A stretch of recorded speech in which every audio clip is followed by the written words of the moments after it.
2024년을 마무리하고 2025년을 새롭게 시작하는 성구 영신 예배 오신 우리 성도님들을 환영하고 축복합니다.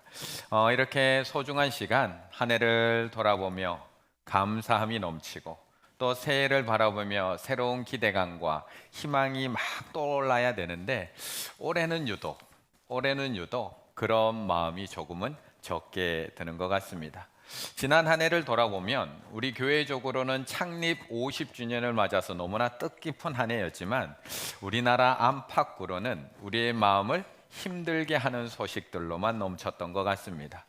의대 중원에 따른 의정 갈등, 의료 대란, 전기차 배터리로 인한 그런 대형 화재들, 글로벌 금융위기, 치솟는 환율, 기름값, 가계부채 증가로 인한 대출 규제, 거기다가 대통령의 비상계엄과 탄핵소추, 거기다가 지난 29일에는 전남 무안국제공항에서 또한 여객기 사고의 소식까지 우리에게 들려온 한 해였습니다.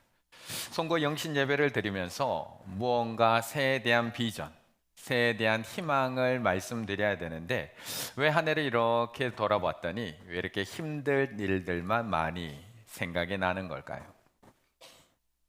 그런데 그럼에도 우리가 이렇게 모여서 한 해를 돌아보며 감사함으로 예배드릴 수 있는 이유, 그럼에도 우리가 이렇게 모여서 다가올 새해를 바라보며 또 다른 기대감을 가질 수 있는 이유, 우리는 현실을 바라보면서 걱정하는 사람들이 아니라 오늘도 우리 가운데 일하고 계시는 하나님의 손길을 바라보며 담대할 수 있는 사람들이기 때문입니다.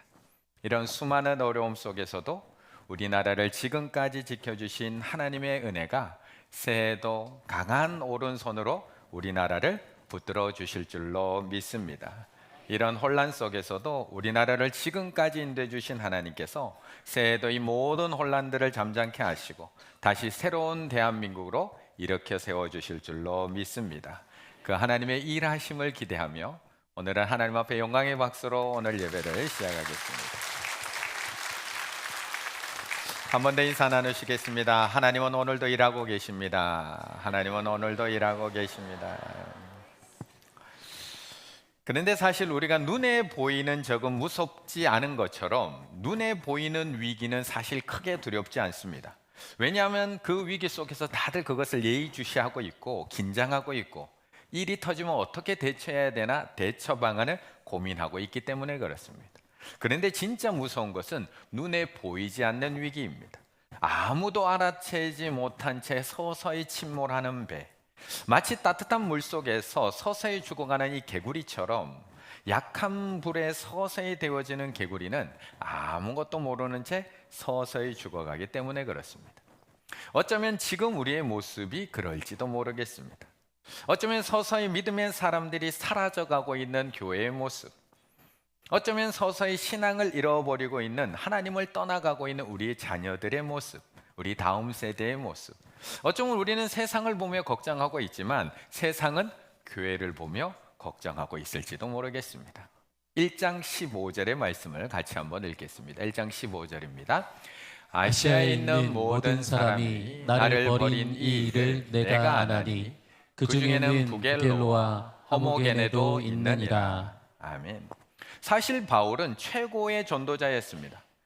그는 하나님이 직접 이방인의 사도로 세운 사람이었을 뿐만 아니라 베냐민 지파의 후손이었고 율법적으로는 바리새인, 당대의 최고의 스승이었던 가말리엘 문화에서 공부를 했으며 성경에도 탁월한 지식과 능력을 가지고 있었습니다. 거기다가 성령의 능력까지 함께 해주셨으니 가는 곳마다 얼마나 많은 믿음의 사람들이 생겨났을까. 사도행전 19장 10절에 보면 이렇게 많은 사람들이 일어납니다. 에베소에서 2해 동안 이같이 말씀을 가르쳤더니 아시아에 사는 자는 유대인이나 헬라인이나 다 주의 말씀을 듣더라. 이게 사도 바울의 능력입니다. 이게 사도 바울의 말씀의 능력, 복음의 능력이었습니다.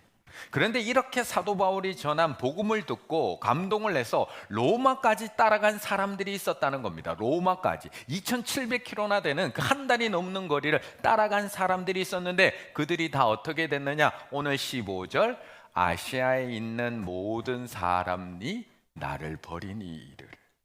아시아에 있는 모든 사람이 나를 버린 이 일을 내가 아느니 그 중엔 부겔로와 호모게네도 있느니라.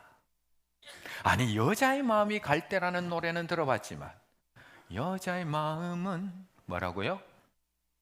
예, 좀 불러보셨네요.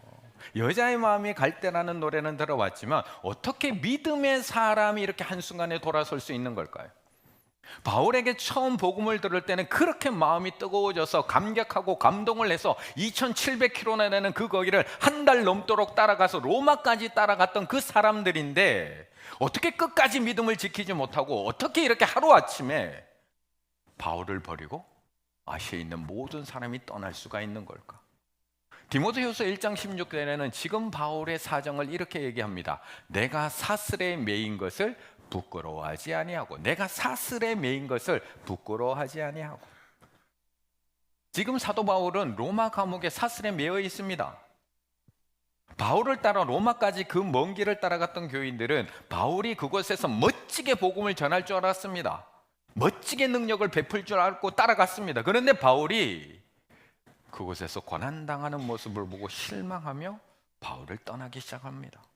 그런데 고난당한 정도가 아니라 로마의 감옥에 갇혀 있으면서도 저렇게 이제 눈까지 안 보이는 상태에서 다른 사람이 불러주면서 대필하면서 비참하게 편지를 쓰고 있는 모습을 보면서 바울과의 관계를 끊어버립니다. 거기다 혹시 자신들도 바울과 같이 끌려가서 옥에 갇힐 것이 두려웠던 이 믿음의 사람들은 다 바울을 버리고 떠나갑니다. 그렇다면 지금 우리들의 모습은 어떤가요? 지금 신앙생활을 하며 살아가고 있는 우리 부모와 자녀들의 모습은 어떤가요? 지금은 왜 다음 세대들이 믿음을 버리고 교회를 떠나고 있는 걸까요? 예전에는 우리 충일교회가 지금보다 훨씬 더 작았습니다. 그런데 너무나 놀라운 것은 그 작은 교회 때 사진을 보게 되면 그때 당시에 교회 학교 아이들 숫자가, 사진을 한번 보시면 만만치가 않았습니다. 1976년입니다. 지금 충일교회가 아닙니다. 그런데 저렇게 많은 아이들이 교회에 와서 하나님을 믿고 신앙생활을 했는데 지금 다 어디 갔습니까? 지금 다 저 아이들이 어디로 갔나요? 우리 교회만 많다고 여전히 많을까요? 목회 데이터 연구소의 조사에 따르면 현재 교회 학교 운영 비율은 57%밖에 안 됩니다. 교회 학교가 있는 교회가 불과 57%. 이것이 시골 교회 데이터가 아닙니다. 서울 서북부 지역, 일산 지역, 도시 지역의 데이터입니다. 우리 교단 서울 서북 노회 소속 교회 학교를 조사했더니 불과 57%만 교회 학교가 존재합니다. 그런데 그 57%에 있는 교회 학교 아이들은 얼마나 많을까? 중앙값을 딱 뽑아봤더니 그 숫자 중앙값이 27명입니다. 교회 학교 전체 아이들이 27명이라는 겁니다. 44%가 20명 이하의 교회 학교입니다. 도대체 그 이유가 무엇일까요? 도대체 그 아이들이 다 어디로 간 걸까요? 그 많던 아이들이 왜 교회를 떠나가고 있는 걸까요? 우리는 그 이유를 어디서 찾고 있느냐? 2번에서 찾습니다. 출산율 저하. 출산율 저하라는 너무나 좋은 핑계를 찾아서 우리는 2번 때문에 교회 학교 아이들이 줄어든다라고 이야기하고 있는데 1번은 출산율 저하가 아니라 세속주의 가치관이 1번입니다. 아이들의 인생의 목표가 성공과 출세가 되어버렸고 그것으로 인해서 3번 학원 가서 공부하는 시간으로 인해서 교회에 올 시간이 없는 겁니다. 이것이 전체적 내용에 대한 설명입니다. 그렇다면 세속적 가치관은 무엇인가요? 세속적 가치관. 우리 부모님들을 보니까 신앙생활 정말 열심히 하는데 잘 살지를 못하더라는 겁니다.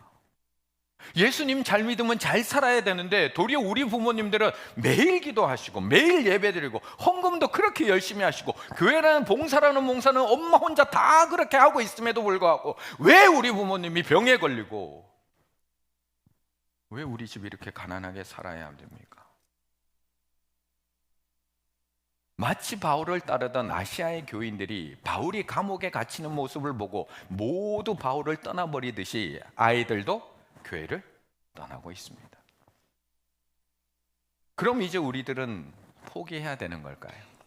출산율은 떨어지고 아이들은 교회를 떠나가고 있고 복음의 능력은 점점 사라지고 있는 지금, 우리도 이쯤에서 일찌감치 포기하는 게 맞을까? 그런데 인생의 마지막을 준비하며 감옥에 갇혀 있는 바울은 포기하지는 않습니다. 2절의 말씀을 같이 읽습니다. 2절입니다. 또 내가 많은 증인 앞에서 내게 들은 바를 충성된 사람들에게 부탁하라. 그들이 또 다른 사람들을 가르칠 수 있으리라. 아멘. 그런데 왜 바울은 끝까지 이 복음을 가르치고 전하는 걸 포기하지 못하는 걸까? 바울 이 정도면 충분히 한 것 아닌가요? 다메섹 도성으로 가는 길에 부활하신 예수님을 만나서 그의 인생은 180도 바뀌었습니다. 지금은 생명을 내어놓고 사역해 왔습니다. 지금까지 가는 곳곳들마다 복음을 전하고 교회를 세우고 제자들을 양육했습니다. 이제 인생의 말년입니다. 마지막 편지입니다. 이 디모데 후서가. 그럼 이제 좀 마음 편하게 내려놓고 쉬어도 되는 것 아닌가요? 지금까지 정말 잠시도 쉬지 않고 열정적으로 달려왔고 복음 전했고 고난당했고 맞을 만큼 맞았고 전할 만큼 전했는데 이제 앞도 잘 안 보이는 채로 감옥에 갇혀있는 노년, 이제 좀 쉬어도 되는 건 아닌가? 그런데 왜 바울은 아직도 포기하지 못하고 마지막 남은 이 제자 디모데를 불러서 이 어려운 일을 또 부탁하고 있는 걸까요? 2절, 또 내가 많은 증인 앞에서 내게 들은 바를 충성된 사람들에게 부탁하라. 그들이 또 다른 사람을 가르칠 수 있으리라. 아니, 모든 사람들이 바울을 떠날 정도로 힘든 일이라면, 힘들고 어렵고 고난당하고 고통스러운 일이라면 가장 사랑하는 아들인 디모데에게 너는 이 길 가지 마, 힘들어 라고 이야기해야 될 텐데 왜 디모데를 불러서 또 부탁을 하고 있느냐는 겁니다. 그 힘든 길이면 우리한테는 부탁하지 말아야죠. 그 이유는 자신이 이 복음 때문에 하나님 앞에 부름받았고 이 복음 때문에 세움받았다는 것을 바울은 알고 있기 때문입니다. 1장 11절에 보면 이렇게 얘기합니다. 내가 이 복음을 위하여 선포자와 사도와 무엇으로?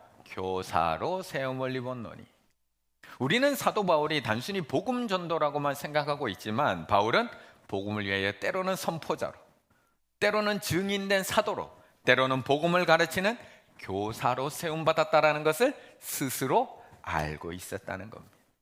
그래서 그는 하나님께로부터 자신이 위탁받은 그 복음을 그냥 가만히 가지고 있을 수가 없었습니다. 그래서 12절에 이로 말미암아 내가 또 이 고난을 받되 부끄러워하지 아니함은 내가 믿는 자를 내가 알고 또한 내가 의탁한 것을, 내가 의탁받은 것을 그날까지 그가 능히 지키실 줄 확신함이라. 내가 의탁한 것, 위탁물, 예치금을 의미하고요, 내가 하나님께로부터 위탁받아서 가지고 있는 그 복음을 나는 그냥 가지고 있을 수 없다라고 이야기하는 겁니다. 바울은 하나님께로부터 복음을 위탁받은 사람입니다. 하나님께서는 바울에게 가장 소중한 이 생명이 담긴 복음을 맡겨주셨습니다. 그래서 바울은 어디에 가든지 이 소중한 복음을 가르치지 않을 수가 없었습니다. 왜요? 하나님이 나한테 맡겼으니까. 그래서 스스로 선포자요, 사도요, 교사로 부름받았다라고 이야기하면서 어떠한 고난을 당하든지 위협을 당하든지 그 복음을 전할 수밖에 없었던 겁니다. 그리고 하나님께서 나에게 맡겨주신 이 복음을 이제 생명이 마칠 때가 가까웠다는 것을 알고 제자 디모데에게 또 위탁하고 있는 겁니다. 그리고 그 디모데를 통해서 오늘 우리들에게도 이 복음을 또 위탁하고 있는 말씀입니다. 2절, 또 내가 많은 증인 앞에서 내게 바울에게 들은 말을 충성된 사람들에게 부탁하라. 그들이 또 다른 사람을 가르칠 수 있으리라. 그렇다면 우리에게 이제 이 책임이 없는 것일까?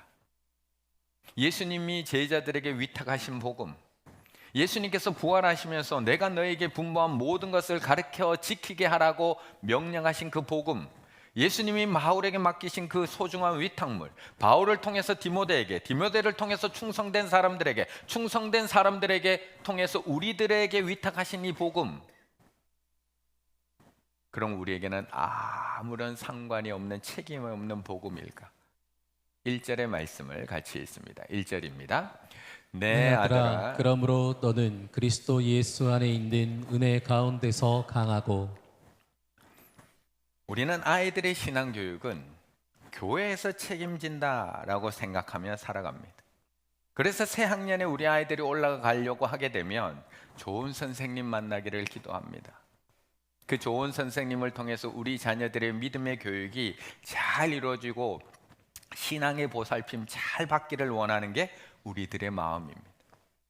그런데 우리가 아는 것처럼 일주일에 1시간 교회에 오는 그 아이들을 데리고 교사들이 얼마나 그 아이들의 삶에 영향을 끼칠 수 있을까? 그렇다면 그 자녀들의 신앙교육의 책임은 누구에게 있는 것일까요? 누구에게 있는 것일까요? 한 기독 청소년 인식조사를 보면 이런 결과가 나옵니다. 이런 결과.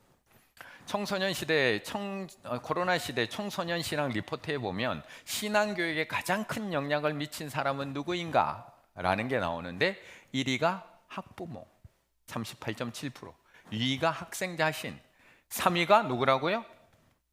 저입니다. 3위가 저, 동메달. 4위가 담당 교육자, 5위가 친구입니다. 우리가 생각한 대로 교사에게 가장 큰 책임이 있다면 1위가 누가 올라가 있었을까요? 담당 선생님 또는 담당 교육자가 1위가 돼야 됩니다. 우리가 생각한 대로 교사에게 가장 큰 책임이 있다면 가장 영향을 많이 끼치는 담당 선생님, 담당 교사가 1위여야 됩니다. 그런데 신기하게도 담당 교육자 순위는 4위입니다. 더 놀라운 것은 제가 3위입니다.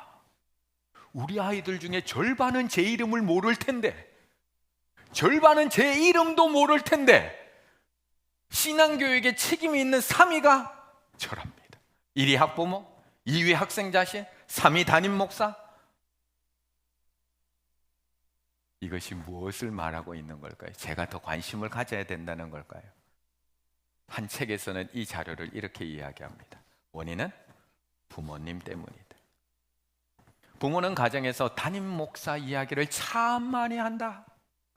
그것이 좋은 이야기든 나쁜 이야기든 부모의 이야기가 아이들의 마음과 가슴에 박힌다. 그것이 담당 교육자의 힘으로는 뽑기가 쉽지 않다. 이 표에서 보면 신앙교육에 미치는 영향은 부모가 38.7, 담임 목사가 14.8이다. 그러나 나는 결국 학부모가 53.5라고 생각한다. 제가 책임 없다고 지금 이야기 드리는 거 아닙니다. 제가 발뺌하고 있는 거 아닙니다. 이처럼 아이들에게 가장 큰 영향력을 가진 것은 부모들인데 사실 부모인 우리가 교사로서 부족한 것이 너무 많다는 것도 저는 알고 있습니다. 저도 부모거든요. 아이들을 가르치기에는 성경적 전문 지식도 없고요. 사랑만으로 아이들을 키워온 우리들이 자식에게 강하게 말씀을 교육하는 것도 참 어렵습니다. 거기다가 요즘 아이들 말은 어찌 그리 잘하는지 모릅니다. 제가 한마디 하면 10마디 들어야 됩니다. 괜히 퀴퀴하라고 이야기했다가 연초부터 성질 낼까 봐 저도 함부로 말도 못합니다. 저희 집이라고 다를까요? 저도 아빠입니다. 저희 집이라고 자동으로 교육이 될까요? 지난 주일에 아내가 오랜만에 집에 온 아들에게 내년에 바뀔 큐티책 주말날에 이렇게 주면서 아주 상냥한 목소리로 이렇게 이야기를 합니다. 하진아, 이거 매일매일 하는 거야. 이거 책 챙겨가서 큐티 한 주간 열심히 하고 다음 주에 올 때 이 책 가지고 와. 네 어머니, 큐티하는 건 너무나 중요하죠. 제가 운동하기에 너무 바쁘지만 매일매일 큐티하고 매일매일 경경생활 열심히 하겠습니다. 라고 대답하면 얼마나 좋겠습니까? 라고 대답하면 아닌 거 아시죠? 바로 되돌아오는 말, 그럼 뭐 해줄 건데요? 똑같은 거 아닌가요? 도대체 뭘 해줘야 되는 건가요?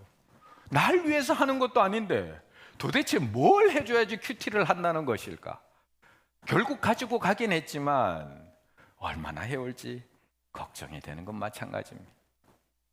이런 말 한마디 하기도 힘든 것이 우리 부모들인데 어떻게 신앙교육을 시키라고 하는 걸까?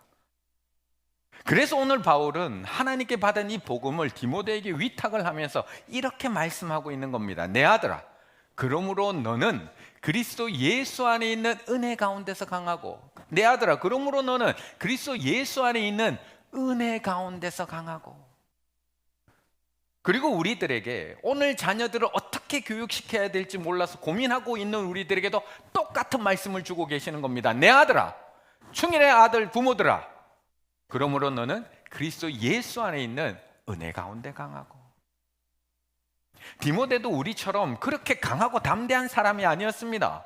디모데는 늘 연약하고 소심한 교회 지도자, 특히 바울이 지금 고니도 부정당하고 옥에 갇혀서 이렇게 모든 성도들이 떠나가고 있는 상황에서 바울에게 이 일을 감당하려고 하는 것은 소심한 디모데에게는 너무나 버거운 일이었습니다. 그래서 바울은 그런 연약한 디모데에게, 그리고 우리들에게 그냥 강해지라고 말하고 있는 게 아닙니다. 마음 독하게 먹어, 마음 담대하게 먹으라고 이야기하고 있는 게 아닙니다. 우리의 힘으로 안 된다는 겁니다. 디모데 힘으로는 안 되고 우리 마음 약한 부모들의 힘으로는 안 된다는 겁니다. 그러니 너희들 성격 좀 바꿔. 담장은 그렇게 말하기 힘들어도 좀 강하게 좀 이야기해. 끊을 건 좀 딱 끊고, 안 된다는 거 딱 안 된다고 이야기하고, 벌도 좀 세우고, 회초리 좀 들고. 그렇게 강해지지 말고, 그렇게 강해지지 말고 예수 그리스도의 은혜 안에서 강해지시기를 바라겠습니다. 1절, 내 아들아, 그러므로 너는 그리스도 예수 안에 있는 은혜 가운데서 강하고. 아이들이 아니라 내가 먼저 예수 그리스도 안에서 따뜻해져야 될 줄로 믿습니다. 내 힘으로 안 됨을 고백하면서 포기하는 것이 아니라 내 힘으로 안 돼, 부모인 내 힘으로 안 되는 것을 고백하면서 내가 먼저 하나님 앞에 더 가까이 나아가기를 힘써야 할 줄로 믿습니다. 내가 작은 고난에 흔들리지 않고 세속적 가치관에 휩쓸려 가지 않고 믿음으로 예수 그리스도 안에 있는 은혜 가운데서 강해지기 위해 내가 먼저 힘써야 한다는 겁니다. 내가 먼저. 그렇게 내가 예수 그리스도의 사랑 안에서 따뜻해지고 훈훈해질 때 우리 아이들의 믿음도 꿈틀꿈틀 살아나게 될 줄로 믿습니다. 2024년 올 한 해도 세상은 위기로 소동하고 있지만 나를 복음의 은혜 안에서 머물게 하신 그 하나님의 은혜를 기억하시며 새해 나에게 맡겨주신 귀한 자녀들과 다음 세대에게 나의 강함이 아니라 예수 그리스도의 은혜 안에서 주시는 강함을 통해서 주의 복음을 잘 전해줄 수 있는 우리 충혈의 가족들 다 되시기를 간절히 바라겠습니다.